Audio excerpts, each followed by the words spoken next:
name is Jewel Burks, co-founder and CEO of PartPic.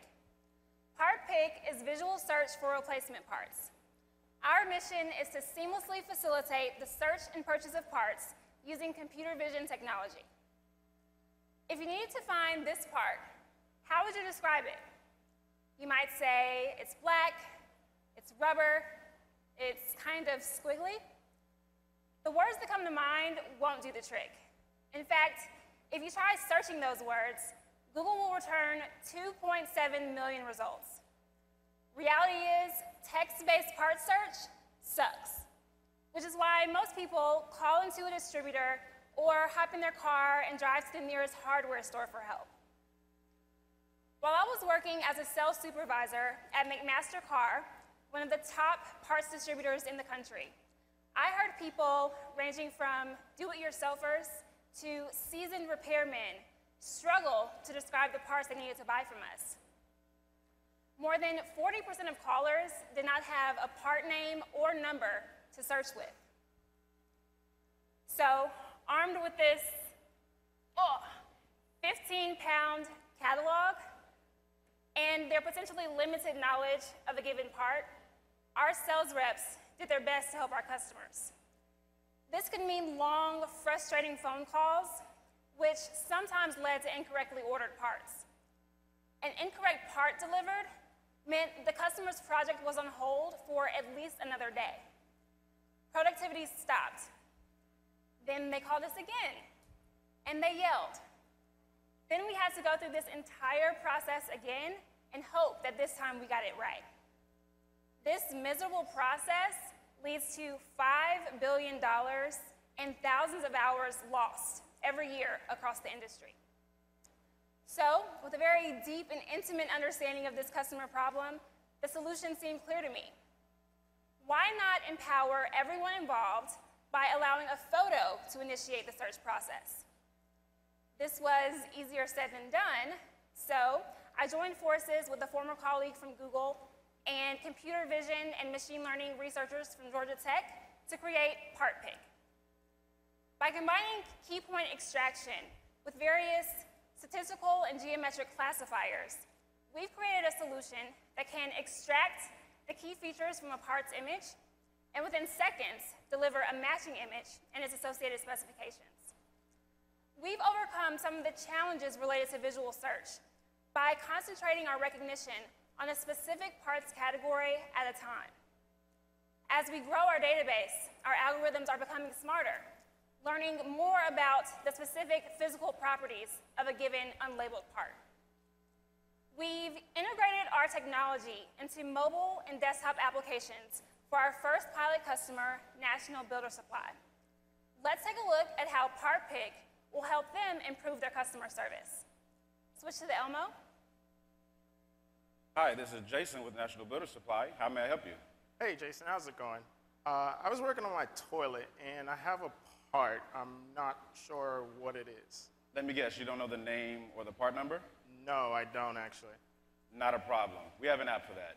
All you have to do is download our National Builder Supply app, take a picture of the part, and send it to me. You should see my name under the sales reps. Okay. Please confirm when you send it. Jason, right? Yep. Okay. Please switch to demo. It looks like PartPic found a match. You have a total tank lever. I'll place it in your cart, and you should have it within a couple of days. Thank you. Please switch to slides. Awesome. So you may be wondering, how do we plan to get all the world's parts into our database? So far, we've manually input parts using a light box and camera phone to mimic the lighting conditions and picture quality of someone in the field. Moving forward, we will utilize this automated conveyor belt system that can take pictures at multiple angles and enter them automatically into our database. We can enter up to 1,000 parts per day using this method, and eventually we'll deliver this solution in a box to suppliers to enter their own parts. This is great because we have a lot of work to do to enter all the world's parts, and luckily we have several distributors that are interested in using our technology and collectively represent over 10 million parts and want to use us to help them sell more. We will charge an initial fee for the part ingestion process and an annual fee for the licensed technology. We are excited to help the $122 billion parts distribution market sell more and increase efficiency. The major players in this market are over 100 years old and, quite honestly, have been slow to innovate and make life easier for their customers.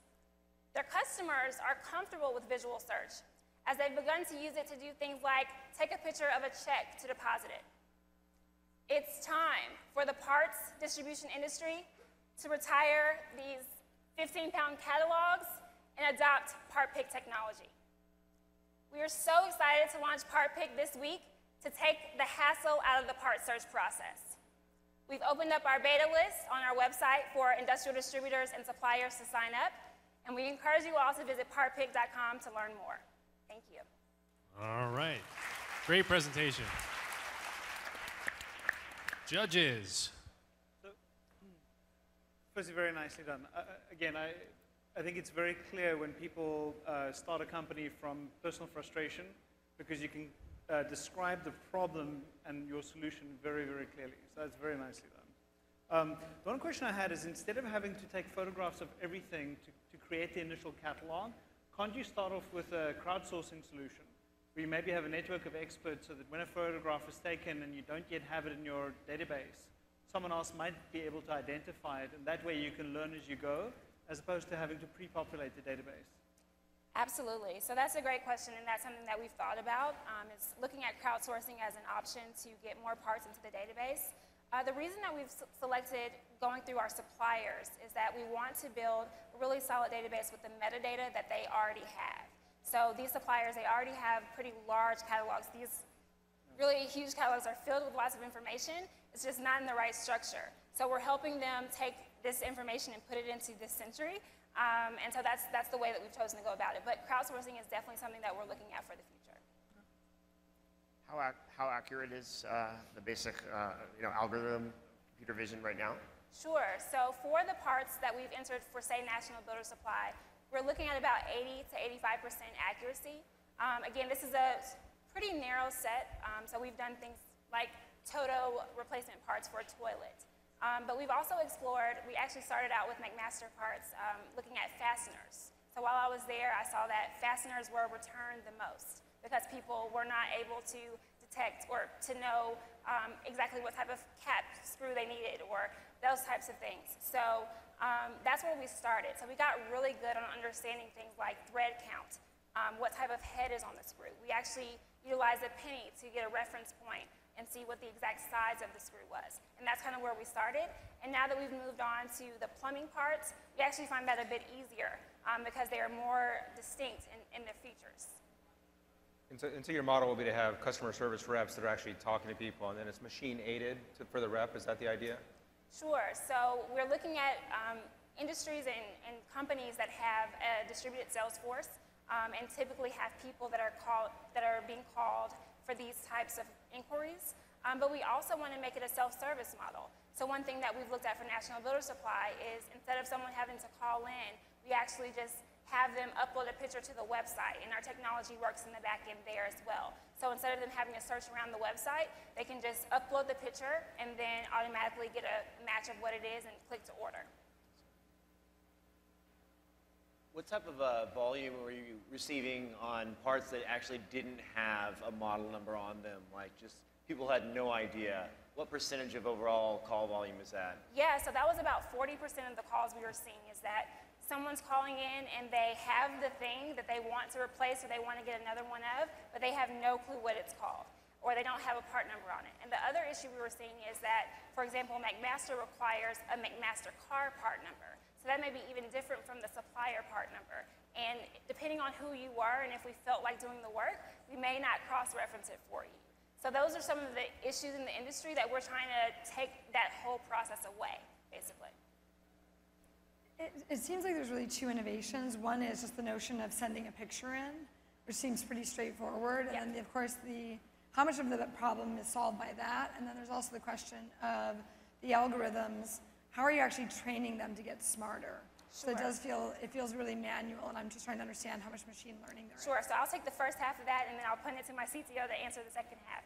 So the piece about being able to send a picture in is actually a really big piece, just because it doesn't exist today. The process looked like, when I was at McMaster, basically, someone wants to send a picture in, and if they're an individual, we say no. If they are a large company, we say yes, but it's going to take until the end of the day for us to get this email to the one email box that we have, take it, print it out, send it to the warehouse for someone to ID it. So it's just a very bad process. So yes, we're taking them to the next level by allowing this whole picture process to take place. So that answers that piece. And then, Troy, do you want to jump in?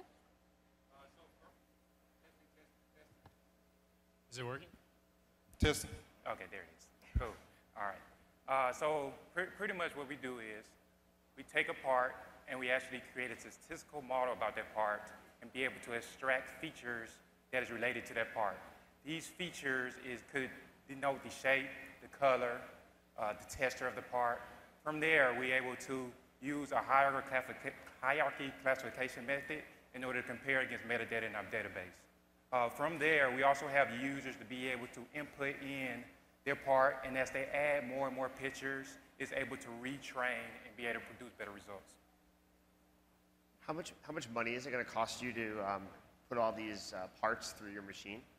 Sure. So one of the reasons that we're here and wanting to take home the grand prize is to get this machine finished being built. So we've kind of prototyped it out, and this is really what it's going to take to kind of scale the business, is to get all of these parts. So we've done a lot of work to make sure that we know where the cameras need to be oriented, what types of angles we need to be able to get really good information about a given part. And like we said, 1,000 parts per day is what we're looking at with this machine. Do you need to buy one of every part, or do you get the parts for free? Oh, okay, no. So we don't. We have actually, one of our techniques is that we use base parts. So let's just say, for example, we started out with screws. We have a cap head screw, even if it's a 1 inch. We can tell by what we're picking up from our algorithms. We can actually take that base part and use it for the 1 inch, the 1/2 inch, the 3/4 inch. We don't need all the pictures of all those parts. We can just use the base part and then extract the metadata to fill out the rest. Do you use certain types of like coach marks to tell people how to hold the camera, proper lighting, things like that? Absolutely. So one thing I mentioned is that we did a lot of testing on the front end to figure out what are the proper lighting conditions. What do we need from the user? And there are some things that we still need. So because we're still working on the technology, we do ask that the user use a solid background. So preferably a white background, because that helps our accuracy a lot. And then also, like I said, for fasteners, we ask that the user put a penny in the image, because that helps us with reference points. So there are some things that we want to move towards so that someone could put it on any background and we'd still be able to find a match. But for now, we're still pretty early, so we're having to do some directing and some coaching. We'll do that within the app and just say this is the preferred method of setting it up. Can you ingest any of their images? Like say you go work with one of these companies, you just tie into their database, pull in their entire catalog of images? Yeah, so one of the customers in our pipeline, so they're going through already imaging all the parts that are in their database. And so we're kind of instructing them on how we would like for them to be taking the pictures of those parts. So we've done it so we understand what angles we need to be able to get good information. But again, for any new type of category of parts, so automotive is a big one that everyone wants us to move to next, and we're really excited to look at as well. But there's some different angles that we're going to need to get for automotive that are going to be different from a screw. So those are things that we have to test as we move on to the next category of parts. Great. Any more questions? How do you create awareness? How do your customers find you, or how do you go find them? Yeah, so that's another great thing about us starting with suppliers, is that they already have huge customer base. So we're not saying, oh, go download PartPic from the App Store. We're just selling our technology to the suppliers to put inside their apps. So their customers are already eager. Their customers are already wanting to use this type of technology. So we don't really have to do anything from the customer acquisition standpoint in that regard. Got it. So our only job is to get the suppliers using our technology. How many of them are there that matter? Yeah, so for the maintenance, repair, and operational side, which is where we're starting, there are about 40 large distributors that are the size of Grainger, McMaster-Carr, Home Depot Supply, those types of companies, and that's where we're starting. So we're targeting those first. So how long is it going to take? I'd imagine that some percentage of those parts are used far more often than others, right? Like a large percentage in that book are very rarely used. So how long is it going to take you to get the most popular, I don't know, 80, 90, whatever the number is for the most common parts? Yes, so we have found just working with some of the customers that are in our pipeline that although they catalog 500,000 parts, there's actually a small number that represent 80% of sales. So for example, National Builder Supply, Toto, which is the supplier that we've worked with most closely, they sent us a box of 200 parts that represented 80% of the sales and the calls that they get. So it sounds like a huge problem in terms of millions of parts, but we're actually finding that these customers have a small segment of parts that represent the majority of their sales. Any more questions? All right, that was PartPic. Thank you guys very much.